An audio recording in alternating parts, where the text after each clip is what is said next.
ಮೈಸೂರಿಗೆ ಕೇಂದ್ರ ಗೃಹ ಸಚಿವ ಅಮಿತ್ ಶಾ ಬಂದಿದ್ದಾರೆ. ಹಲವಾರು ಕಾರ್ಯಕ್ರಮಗಳಲ್ಲಿ ಭಾಗಿಯಾಗ್ತಾ ಇದ್ದಾರೆ. ಆದರೆ ಕಾಂಗ್ರೆಸ್ ಇದಕ್ಕೆ ವಿರೋಧವನ್ನು ವ್ಯಕ್ತಪಡಿಸ್ತಾ ಇದೆ. ಕಾಂಗ್ರೆಸ್ ವಿರೋಧ ವ್ಯಕ್ತಪಡಿಸ್ತಾ ಇರೋದಕ್ಕೆ ಕಾರಣ ಅಂತ ಹೇಳಿದ್ರೆ ತೆರಿಗೆ ವಿಚಾರಕ್ಕೆ ಸಂಬಂಧಪಟ್ಟಂತೆ ತೆರಿಗೆ ವಿಚಾರದಲ್ಲಿ ಇಲ್ಲಿಯವರೆಗೆ ಸಾಕಷ್ಟು ರೀತಿಯ ಗೊಂದಲ ಇದೆ. ನನ್ನ ತೆರಿಗೆ ನನ್ನ ಹಕ್ಕು ಪೋಸ್ಟರ್ ಅನ್ನು ಅಂಟಿಸಿ ಕೇಂದ್ರ ಸಚಿವರ ವಿರುದ್ಧ ಒಂದು ಅಭಿಯಾನವನ್ನು ಮಾಡಲಾಗ್ತಾ ಇದೆ. ಕೇಂದ್ರದಿಂದ ಅನುದಾನದ ತಾರತಮ್ಯವನ್ನು ಖಂಡಿಸಿ ಕಪ್ಪು ಪಟ್ಟಿ ಪ್ರದರ್ಶನ.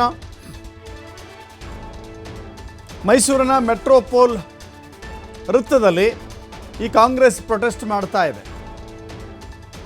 ನಿಮಗೆಲ್ಲರಿಗೂ ಗೊತ್ತಿದೆ, ತೆರಿಗೆಯ ತಾರತಮ್ಯದ ಆರೋಪದ ವಿಚಾರಕ್ಕೆ ಸಂಬಂಧಪಟ್ಟಂತೆ ದೆಹಲಿಯ ಜಂತರ್ ಮಂತರ್ನಲ್ಲಿ ಕಾಂಗ್ರೆಸ್ ಪ್ರತಿಭಟನೆಯನ್ನು ಮಾಡಿತ್ತು. ಇಡೀ ರಾಜ್ಯ ಸರ್ಕಾರವೇ ಮುಖ್ಯಮಂತ್ರಿಗಳ ಆದಿಯಾಗಿ ದೆಹಲಿಯಲ್ಲಿ ಕೇಂದ್ರ ಸರ್ಕಾರದ ವಿರುದ್ಧ ಘೋಷಣೆಯನ್ನು ಕೂಗ್ತಾ ಪ್ರತಿಭಟನೆಯನ್ನು ಮಾಡಿತ್ತು. ಇದೀಗ ಕೇಂದ್ರ ಸರ್ಕಾರದ ಪ್ರತಿನಿಧಿ ಅಂದರೆ ಕೇಂದ್ರ ಗೃಹ ಸಚಿವ ಅಮಿತ್ ಶಾ ರಾಜ್ಯಕ್ಕೆ ಬಂದಿದ್ದಾರೆ, ಮೈಸೂರಿಗೆ ಬಂದಿದ್ದಾರೆ ಹಲವಾರು ಕಾರ್ಯಕ್ರಮಗಳ ನಿಮಿತ್ತ. ಇದೀಗ ಅದನ್ನು ಖಂಡಿಸಿ ಅದನ್ನು ವಿರೋಧಿಸಿ ಕಾಂಗ್ರೆಸ್ ಕಾರ್ಯಕರ್ತರು ಕಪ್ಪು ಪಟ್ಟಿ ಪ್ರದರ್ಶನ ಮಾಡ್ತಾ ಇದ್ದಾರೆ. ಕಪ್ಪು ಪಟ್ಟಿಯನ್ನು ಕಟ್ಟಿಕೊಂಡು ಕೇಂದ್ರ ಸಚಿವರ ವಿರುದ್ಧ ಅಭಿಯಾನವನ್ನು ಮಾಡ್ತಾ ಇದ್ದಾರೆ. ಕೇಂದ್ರದಿಂದ ತಾರತಮ್ಯ ಅನುದಾನ ಆಗ್ತಾ ಇದೆ ಅನ್ನೋದನ್ನು ಒತ್ತಿ ಹೇಳ್ತಾ ಇದ್ದಾರೆ. ಅದರ ಮೂಲಕ ಗೋ ಬ್ಯಾಕ್ ಅಮಿತ್ ಶಾ ಅಂತ ಘೋಷಣೆಗಳನ್ನು ಕೂಗಿದ್ದಾರೆ.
ಮತ್ತಷ್ಟು ಮಾಹಿತಿ ನಮ್ಮ ಪ್ರತಿನಿಧಿ ಪುನೀತ್ ನೀಡ್ತಾರೆ. ಪುನೀತ್, ನೆನ್ನೆಯಷ್ಟೇ ಮುಖ್ಯಮಂತ್ರಿಗಳು ಈ ಪ್ರಶ್ನೆಗಳನ್ನು ಕೇಳಿದ್ರು. ಅಮಿತ್ ಶಾ ಅವರು ರಾಜ್ಯಕ್ಕೆ ಬರ್ತಾ ಇದ್ದಾರೆ, ಆದರೆ ರಾಜ್ಯದಲ್ಲಿ ಆಗುತ್ತಿರುವ ತಾರತಮ್ಯದ ವಿಚಾರಕ್ಕೆ ಸಂಬಂಧಪಟ್ಟಂತೆ ಅನುದಾನದ ವಿಚಾರ, ಬರ ಪರಿಹಾರದ ವಿಚಾರ, ಅನೇಕ ಪ್ರಶ್ನೆಗಳನ್ನು ಇಟ್ಟುಕೊಂಡು ಮುಖ್ಯಮಂತ್ರಿಗಳು ಕೂಡ ಪ್ರಶ್ನೆಗಳನ್ನು ಎತ್ತಿದ್ರು. ಇದೀಗ ಮೈಸೂರಿನಲ್ಲಿ ಕಾಂಗ್ರೆಸ್ ಕಾರ್ಯಕರ್ತರು ಕೂಡ ವಿರೋಧ ವ್ಯಕ್ತಪಡಿಸ್ತಾ ಇದ್ದಾರೆ.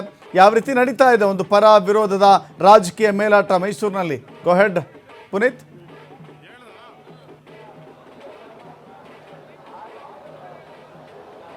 ದಶರಥ್, ಈಗ ಮುಖ್ಯವಾಗಿ ಲೋಕಸಭಾ ಚುನಾವಣೆ ಸಮೀಪಿಸ್ತಾ ಇರುವಂತಹ ಸಂದರ್ಭದಲ್ಲಿ ಅಮಿತ್ ಶಾ ಬಂದಿರತಕ್ಕಂಥದ್ದು ಒಂದು ಕಡೆ ಬಿಜೆಪಿ ನಾಯಕರಿಗೆ ಉತ್ಸಾಹವನ್ನು ತಂದಿದ್ರೆ, ಮತ್ತೊಂದು ಕಡೆ ನನ್ನ ತೆರಿಗೆ ನನ್ನ ಹಕ್ಕು ಅನ್ನೋ ಒಂದು ಅಭಿಯಾನವನ್ನ ಕಾಂಗ್ರೆಸ್ ಮಾಡುವ ಮುಖಾಂತರ ಅಮಿತ್ ಶಾ ಅವರ ಆಗಮನವನ್ನ ವಿರೋಧಿಸುವಂತ ಒಂದು ಕೆಲಸವನ್ನ ಮಾಡಲಾಗ್ತಾ ಇದೆ. ಪ್ರಮುಖವಾಗಿ ತೆರಿಗೆಯ ಹಂಚಿಕೆ ವಿಚಾರದಲ್ಲಿ ನಮ್ಮ ರಾಜ್ಯದ ಪಾಲನ್ನು ಕೊಡುವಲ್ಲಿ ತಾರತಮ್ಯವನ್ನ ಕೇಂದ್ರ ಸರ್ಕಾರ ಮಾಡ್ತಾ ಇದೆ ಅಂತ ಹೇಳಿ ಆಕ್ರೋಶಗೊಂಡಿರ್ತಕ್ಕಂಥ ಕಾಂಗ್ರೆಸ್ನ ಕಾರ್ಯಕರ್ತರು ಇವತ್ತು ಮೈಸೂರಿನಲ್ಲಿ ಪ್ರತಿಭಟನೆಯನ್ನ ಮಾಡ್ತಾ ಇದ್ದಾರೆ. ಪ್ರತಿಭಟನೆಯನ್ನ ಮಾಡುವ ಮುಖಾಂತರ ಅಮಿತ್ ಶಾ ಗೋ ಬ್ಯಾಕ್ ಅನ್ನೋ ಒಂದು ಘೋಷಣೆಯನ್ನು ಕೂಡ ಈ ಸಂದರ್ಭದಲ್ಲಿ ಕೂಗ್ತಾ ಇರ್ತಕ್ಕಂಥದ್ದು. ಯಾಕೆಂತ ಹೇಳಿದ್ರೆ ಈಗಾಗಲೇ ಬರದ ವಾತಾವರಣದಿಂದಾಗಿ ಸಾಕಷ್ಟು ರೈತರು ಸಂಕಷ್ಟಕ್ಕೀಡಾಗಿದ್ದಾರೆ. ಜೊತೆಗೆ ಪರಿಹಾರವನ್ನು ಕೊಡಲಿಕ್ಕೆ ಸಮಸ್ಯೆ ಆಗುವಂತ ವಾತಾವರಣ ಇದೆ. ಇಂತಹ ಸಂದರ್ಭದಲ್ಲಿ ಕೇಂದ್ರ ಸರ್ಕಾರ ನಮ್ಮ ಪಾಲನ್ನ ನಮಗೆ ಕೊಡಬೇಕು, ಆದರೆ ಕೊಡದೇ ಇರುವಂತ ಒಂದು ಕೆಲಸವನ್ನ ಮಾಡ್ತಾ ಇದೆ. ರಾಜ್ಯದಲ್ಲಿ ಕಾಂಗ್ರೆಸ್ ಸರ್ಕಾರ ಇದೆ ಅನ್ನೋ ಕಾರಣಕ್ಕೆ ನಿರ್ಲಕ್ಷ್ಯ ಮಾಡುವಂತ ಒಂದು ಕೆಲಸವನ್ನ ಮಾಡಲಾಗ್ತಾ ಇದೆ ಅಂತ ಹೇಳಿ ಆಕ್ರೋಶಗೊಂಡಿರ್ತಕ್ಕಂಥ ಕಾಂಗ್ರೆಸ್ನ ನಾಯಕರು ಅಮಿತ್ ಶಾ ಅವರು ಈಗಾಗಲೇ ಮೈಸೂರಿಗೆ ಬಂದಿದ್ದಾರೆ,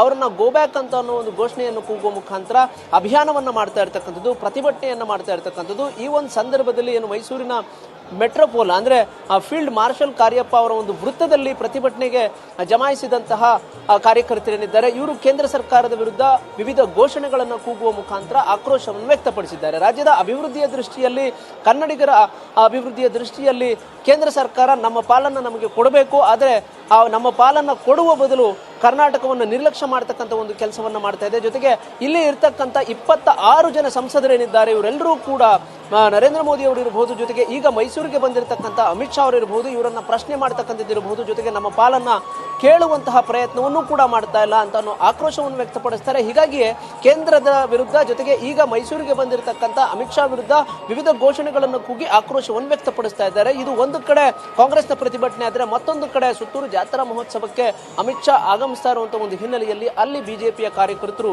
ಉತ್ಸಾಹದಿಂದ ಬರಮಾಡಿಕೊಳ್ಳಿಕ್ಕೆ ತಯಾರಿಯನ್ನು ಕೂಡ ಮಾಡಿಕೊಳ್ತಾ ಇದ್ದಾರೆ. ಇಲ್ಲಿ ಪ್ರಮುಖವಾಗಿರ್ತಕ್ಕಂಥದ್ದು, ಈಗಾಗಲೇ ಹಲವು ರೀತಿಯಲ್ಲಿ ಕಾಂಗ್ರೆಸ್ ಮೈಸೂರು ಭಾಗದಲ್ಲಿ ಪ್ರತಿಭಟನೆಯನ್ನ ಮಾಡ್ತಾ ಇರತಕ್ಕಂಥದ್ದು. ಒಂದು ಕಡೆ ಮತ್ತೊಮ್ಮೆ ಮೋದಿ ಅನ್ನೋ ಒಂದು ಗೋಡೆ ಬರಹದ ಅಭಿಯಾನವನ್ನ ಬಿಜೆಪಿಯವರು ಮಾಡ್ತಾ ಇದ್ದಾರೆ, ಇನ್ನೊಂದು ಕಡೆ ಮುಂದಿಲ್ಲ ಮೋದಿ ಅನ್ನೋ ಒಂದು ಅಭಿಯಾನವನ್ನ ಕಾಂಗ್ರೆಸ್ ಮಾಡ್ತಾ ಇರತಕ್ಕಂಥದ್ದು. ಅದರ ಬೆಳವಣಿಗೆಯಂತೆಯೇ ಇವತ್ತು ಮೈಸೂರಿಗೆ ಆಗಮಿಸಿರುವಂತಹ ಅಮಿತ್ ಶಾ ಅವರನ್ನ ಗೋ ಬ್ಯಾಕ್, ಬರಿಗೈಲಿ ಅಮಿತ್ ಶಾ ಕರ್ನಾಟಕಕ್ಕೆ ಬಂದಿದ್ದಾರೆ. ಹೀಗಾಗಿ ಬರಿಗೈಲಿ ಬಂದಿರತಕ್ಕಂಥ ಗೃಹ ಸಚಿವರ ಅವಶ್ಯಕತೆ ನಮ್ಮ ನಾಡಿಗಿಲ್ಲ. ನಮ್ಮ ನಾಡಿಗೆ, ನಮ್ಮ ನಾಡಿನ ಅಭಿವೃದ್ಧಿಯ ದೃಷ್ಟಿಯಿಂದ ಬರ್ತಕ್ಕಂಥ ಸಚಿವರುಗಳಷ್ಟೇ ಬೇಕಾಗಿರ್ತಕ್ಕಂಥದ್ದು.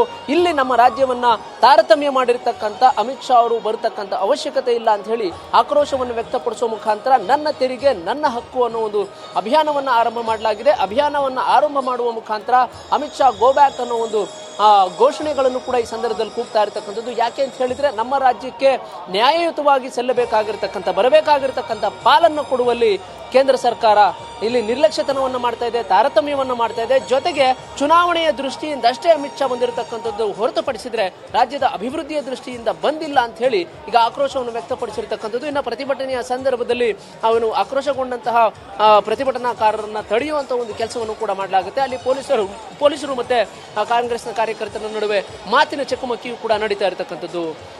Dashrath, thank you Puneeth.